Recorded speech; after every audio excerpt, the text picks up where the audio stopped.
오늘 우리에게 주신 하나님의 말씀은 민수기 27장 12절에서 23절까지의 말씀입니다. 민수기 27장 12절에서 23절까지의 말씀을 제가 봉독하겠습니다. 여호와께서 모세에게 이르시되 너는 이 아바림 산에 올라가서 내가 이스라엘 자손에게 준 땅을 바라보라. 본 후에는 내 형 아론이 돌아간 것 같이 너도 조상에게로 돌아가리니 이는 신 광야에서 회중이 분쟁할 때에 너희가 내 명령을 거역하고 그 물가에서 내 거룩함을 그들의 목전에 나타내지 아니하였음이니라. 이 물은 신 광야 가데스의 무리바 물이니라. 모세가 여호와께 여짜와 이르되 여호와 모든 육체의 생명의 하나님이시여 원하건대 한 사람을 이 회중 위에 세워서 그로 그들 앞에 출입하며 그들을 인도하여 출입하게 하사 여호와의 회중이 목자 없는 양과 같이 되지 않게 하옵소서. 여호와께서 모세에게 이르시되 눈의 아들 여호수아는 그 안에 영이 머무는 자니 너는 데려다가 그에게 안수하고 그를 제사장 엘르아살과 온 회중 앞에 세우고 그들의 목전에서 그에게 위탁하여 내 존귀를 그에게 돌려 이스라엘 자손의 온 회중을 그에게 복종하게 하라. 그는 제사장 엘르아살 앞에 설 것이요 엘르아살은 그를 위하여 우림의 판결로서 여호와 앞에 물을 것이며 그와 온 이스라엘 자손 곧 온 회중은 엘르아살의 말을 따라 나가며 들어올 것이니라. 모세가 여호와께서 자기에게 명령하신 대로 하여 여호수아를 데려다가 제사장 엘르아살과 온 회중 앞에 세우고 그에게 안수하여 위탁하되 여호와께서 모세에게 명령하신 대로 하였더라. 아멘. 어제 슬로브앗의 딸들이 토지 상속법의 문제를 제기하였고 하나님께서 해결책을 주신 것을 보았습니다. 그러니까 토지 상속법에 대한 계명을 주신 후에 그로 인해 발생하는 문제, 예외 사항을 이 슬로브앗들의 딸들이 제기했고 그 문제까지도 하나님이 해결해 주셨다. 그래서 이 땅과 관련된 문제가 매듭이 지어졌습니다. 그러니까 그 전에 2차 인구조사가 있었죠. 인구조사와 토지 문제가 종결된 후에 하나님이 이제 2세대의 지도자를 준비하시기 위해서 모세를 아바림 산으로 부르셨습니다. 여기서 모세에게 정말 중요한 이야기, 또 쉽게 받아들이기 어려운 이야기를 하십니다. 이런 이야기는 아무 때나 준비 안 된 상태에서 할 수가 없죠. 그래서 하나님이 모세를 아바림 산 위로 부르셨습니다. 그리고 그곳에서는 약속의 땅이 보였어요. 약속의 땅을 바라보면서 이제 하나님이 말씀을 하시는 겁니다. 이 약속의 땅은요, 하나님께서 보여주셨고 또 40년 동안 모세는 순종해서 하나님의 인도를 따라왔습니다. 그 의미심장한 모세에게 정말 중요한 의미가 있는 약속의 땅을 바라보면서 하나님은 모세가 아론처럼 조상에게 돌아갈 것이다. 죽게 될 것이다. 가나안 땅에 들어가지 못하고 이제 사명을 마칠 것이다 라고 말씀하십니다. 물론 여기서 즉시 죽은 게 아닙니다. 이후에도 얼마간 활동을 이어갔습니다. 오늘 본문에 나오는 것처럼 후계자를 세우기도 하고요. 또 모압 광야에서는 신명기를 반포합니다. 그런 후에 느보산에서 죽음을 맞이했습니다. 그러니까 하나님께서 지금 모세에게 죽음을 예고하신 것은 이렇게 은퇴할 준비를 하라는 겁니다. 우리도 언젠가는 모세와 같은 자리에 서게 됩니다. 삶을 정리해야 되는 순간에 이르게 돼요. 모세라고 욕심이 왜 없었겠습니까? 모세도 가나안 땅에 들어가고 싶었을 것입니다. 그러나 때가 되면 내려와야 돼요. 80세에 모세는 양을 치다가 하나님을 만났어요. 떨기나무에 불이 붙었으나 타지 않는 광경을 보면서 그 앞에서 하나님을 만났고요.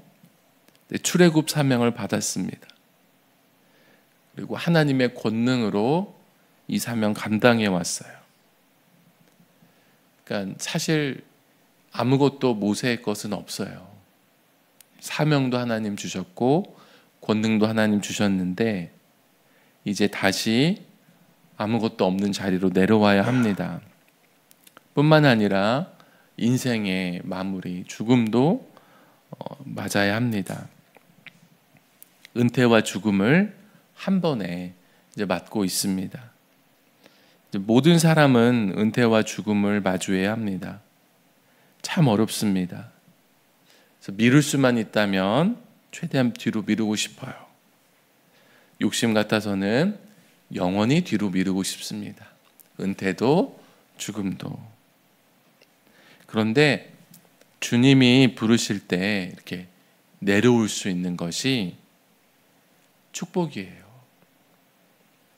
그런 적응력, 그런 또 겸손한 마음이 있다면 그게 정말 좋은 것이고 대단한 겁니다. 사도 바울이 빌립보서 4장 12절에서 비천에 처할 줄도 알고 풍부에 처할 줄도 알아 모든 일 곧 배부름과 배고픔과 풍부와 궁핍에도 처할 줄 아는 일체의 비결을 배웠다고 고백했습니다. 우리가요 못 살게 되다가 잘 살게 되는 거는 어렵지 않아요. 좋아요. 그런데 계속 오르막길을 가다가 잘 되다가 배고픔과 궁핍에 처하게 되면은요 매우 힘듭니다. 공황 상태에 빠지기도 합니다. 그런데 사도 바울은 그리스도 안에서 어떠한 상황에도 처할 줄 아는 일체의 비결을 배웠다고 고백했어요. 그러니까 우리가 지금은 한국이 굉장히 성장을 많이 해왔습니다. 경제 성장을 굉장히 오랫동안 해왔어요. 그런데 이제 경제가 정체되더니 하락세를 가게 되었습니다. 이때에 남들은 다 하락해도 나만은 계속 상승하는 게 하나님 주시는 은혜가 아니라요. 변화하는 환경 속에서 정말 적응하기 힘든 상황 속에서도 겸손하게 적응할 수 있는 것이 또 하나님의 은혜입니다. 우리도 예수 충만, 성령 충만하여서 어떤 상황에도 처할 줄 아는 일체의 비결이 있기를 소망합니다. 그런데 이제 모세는 더 심한 어려움이죠. 몸이 약해지고 가난해지고 모든 것을 이제 잃어가는 거예요. 내려놓게 되는 거예요. 은퇴 후에 죽음에 이르기까지 상실을 경험하는 동안에 두려움과 불안에 떠는 것이 아니라 하나님께서 주신 삶을 되돌아보면서 감사가 넘쳐나는 은혜와 축복이 있기를 소망합니다. 그런데 모세는 아주 힘들어하지는 않았을 것 같아요. 당대의 그 누구보다 하나님과의 친밀함을 경험했던 모세는 주님의 은혜로 평안과 소망 가운데 죽음을 맞이했을 것입니다. 우리가 삶을 되돌아볼 때 참 후회스러운 일들이 있습니다. 모세도 있었습니다. 하나님은 모세가 약속의 땅에 들어갈 수 없는 이유를 말씀하세요. 14절을 보겠습니다. 이는 신 광야에서 회중이 분쟁할 때에 너희가 내 명령을 거역하고 그 물가에서 내 거룩함을 그들의 목전에 나타내지 아니하였음이니라. 이 물은 신광야 가데스의 무리바 물이니라. 모세는 신광야 무리바에서 이스라엘 백성이 물을 달라고 아우성치며 원망할 때에 자신의 혈기를 이기지 못했어요. 그래서 하나님께 불순종하여서 지팡이로 바위를 2번 치는 잘못을 범했습니다. 사람이 볼 때는요, 겉모습만 보이죠. 겉모습만 보면 한 번 치느냐 2번 치느냐의 문제입니다. 우리가 한 번 치려고 하다가도 또 두 번 칠 수도 있잖아요. 이렇게 잘못하다가. 그런데 하나님은요, 우리의 모든 내면의 동기와 의도까지 보세요. 그래서 하나님께는 이 모세의 행동이 하나님의 거룩함을 그들의 목전에 나타내지 않은 것이라고 지적하셨습니다. 죄는 겉으로 드러난 것만이 죄가 아닙니다. 그 안에 빙산의 일각처럼 감추어진 어마어마한 부분까지도 하나님 보시고요, 모세를 죄 없다 하지 않으셨습니다. 우리 삶도 모세처럼 100점이 아닐 수 있습니다. 다 잘하고 싶지만, 이런 실수 안 하고 싶지만, 그러나 이렇게 큰 실수할 수도 있습니다. 죄를 지을 수 있습니다. 100점이 아닌 정도가 아니라 자주 넘어지고 실수합니다. 하나님께 책망받기도 하고, 그로 인해 가나안 땅에 못 들어가기도 합니다. 우리 삶에 이런 일들이 있습니다. 그러나 모세는 이 세상에서는 약속의 땅에 들어가지 못했지만 저 천국 영원한 나라에는 들어갔습니다. 이 세상에서는 안타깝게 실패하고 좌절할 수 있습니다. 그럴 때 어떻게 해야 될까요? 요즘에 이런 말을 한다 그래요. 이생망. 이번 생에는 망했어. 이생망. 그러면서 자포자기해야 될까요?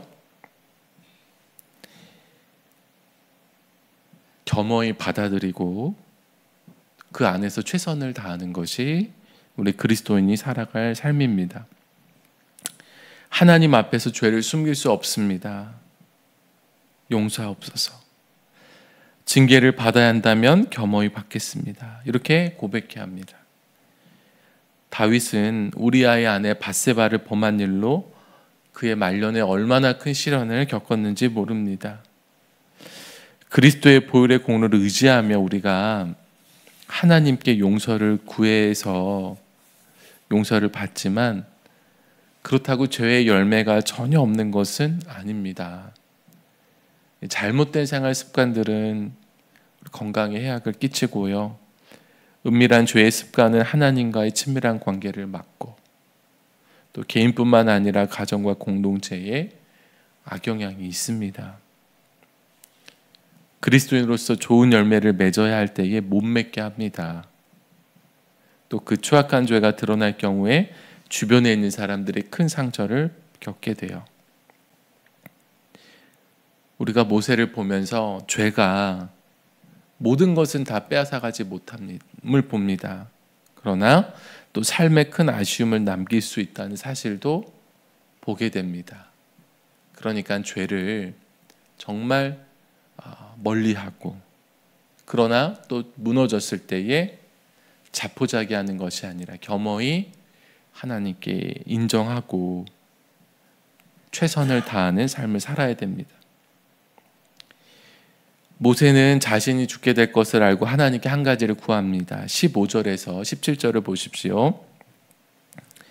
모세가 여호와께 여짜와 이르되, 여호와 모든 육체의 생명의 하나님이시여, 원하건대 한 사람을 이 회중위에 세워서 그로 그들 앞에 출입하며 그들을 인도하여 출입하게 하사 여호와의 회중이 목자 없는 양과 같이 되지 않게 하옵소서.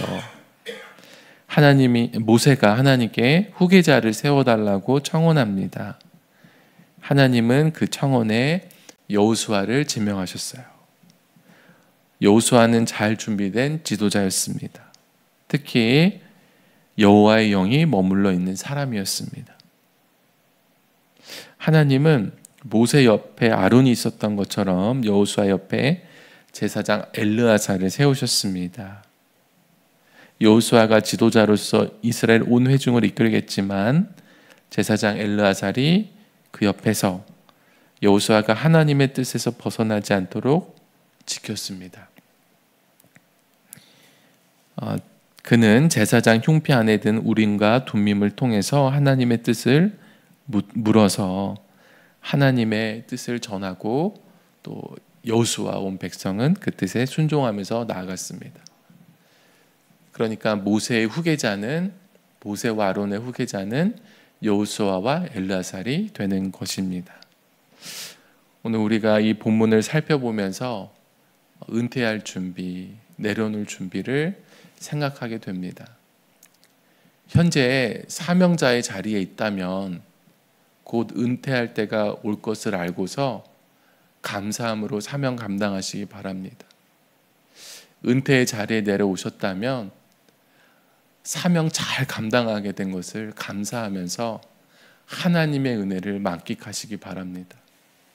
그러나 여전히 그 자리에서도 귀한 사명이 있습니다. 모세는 은퇴와 죽음이 너무나도 가까웠지만 우리는 되게 그렇지 않거든요.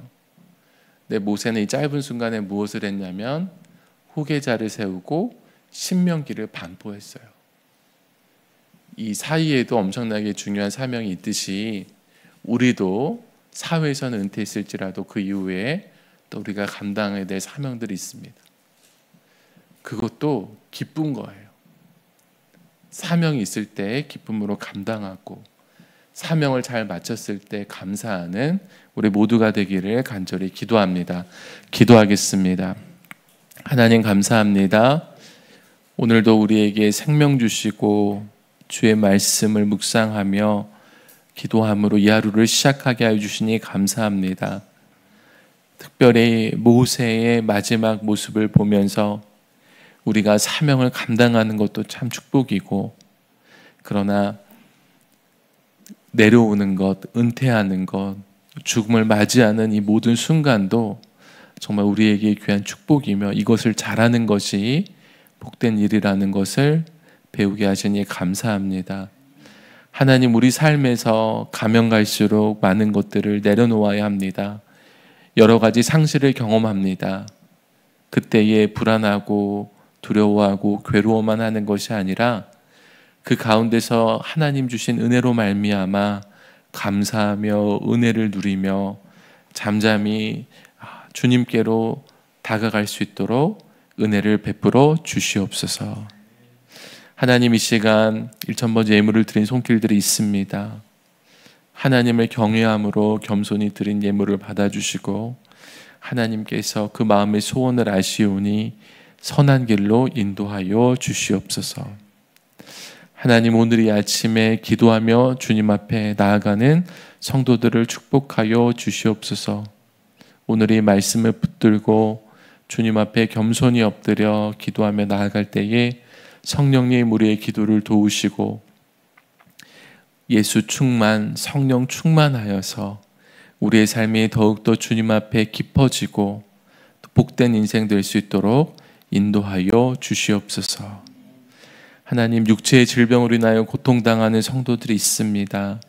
주님 함께하여 주시고 치유하여 주시고 회복시켜 주시옵소서. 경제적인 어려움으로 인하여 고통당하는 성도들이 있습니다. 하나님께서 살 길을 열어주시고 매일의 일용할 양식을 더하여 주옵소서. 무엇보다도 하나님 그 마음에 소망을 잃지 않게 하여 주시옵소서. 하나님, 이 어려움이 그들의 마음을 또 건강을 상하게 하지 않도록 지켜 보호하여 주시옵소서. 하나님, 혼란스럽고 변화무쌍한 시대를 살아가고 있습니다. 하나님, 폭풍과 파도가 칠지라도 우리 기도하는 성도들 그 마음은 시면과 같아서 흔들림 없이 주님을 바라보며 우리에게 주신 길을 순종함으로 걸어갈 수 있도록 인도하여 주시옵소서. 이 시간 모든 것을 주님께 의지하오며 예수 그리스도의 이름으로 기도합니다. 아멘. 하늘에 계신 우리 아버지여, 이름이 거룩히 여김을 받으시오며 나라가 임하시오며 뜻이 하늘에서 이루어진 것 같이 땅에서도 이루어지이다. 오늘 우리에게 일용할 양식을 주시옵고 우리가 우리에게 죄 지은 자를 사하여 준 것 같이 우리 죄를 사하여 주시옵고 우리를 시험에 들게 하지 마시옵고 다만 악에서 구하시옵소서. 나라와 권세와 영광이 아버지께 영원히 있사옵나이다. 아멘.